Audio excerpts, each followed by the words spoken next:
You're watching the Firearms Channel.com.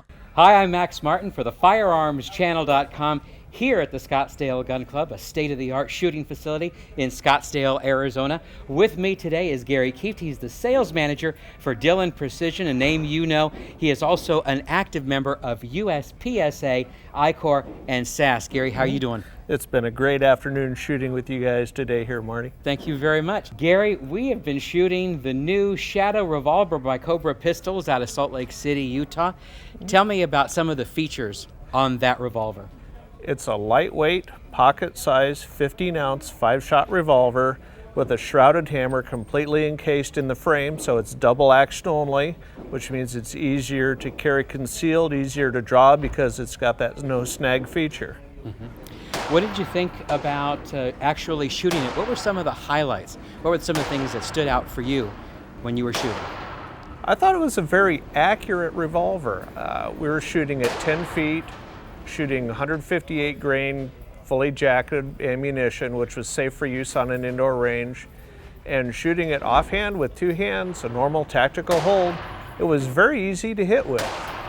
Due to its lightweight, the recoil was not insubstantial, but it wouldn't take anybody a whole lot of practice with it to become competent in its use. Gary, when we were shooting the new Shadow revolver, we also found that there were some issues. Can you talk a little bit about that?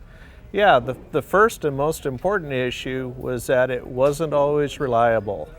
Several times when we would load the cylinder, close the cylinder, something inside was not lining up and it would not allow the firearm to cycle and discharge. We would have to repeatedly open the cylinder, close it, spin the cylinder until we managed to get the firearm to cooperate. Do you think that ammo had anything to do with that? I don't believe so. We weren't shooting plus P ammunition, which the firearm is very clearly rated for, so I don't believe it was a firearms related malfunction.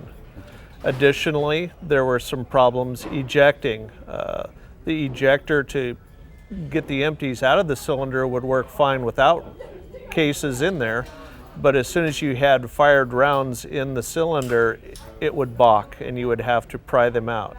I don't believe it was a chamber smoothness issue because the fired cases came out fairly easy just with fingernail. So I believe that that was an alignment issue possibly. Also the fact the gun was very dry, although we did lubricate it on the range. Was there anything else that you thought that maybe Cobra pistols could do differently? I would like to see the rear sight notch deeper because when you got a proper sight picture, very, very little of the front sight was visible. Having more of the front sight visible would make it easier for most people to utilize the firearm.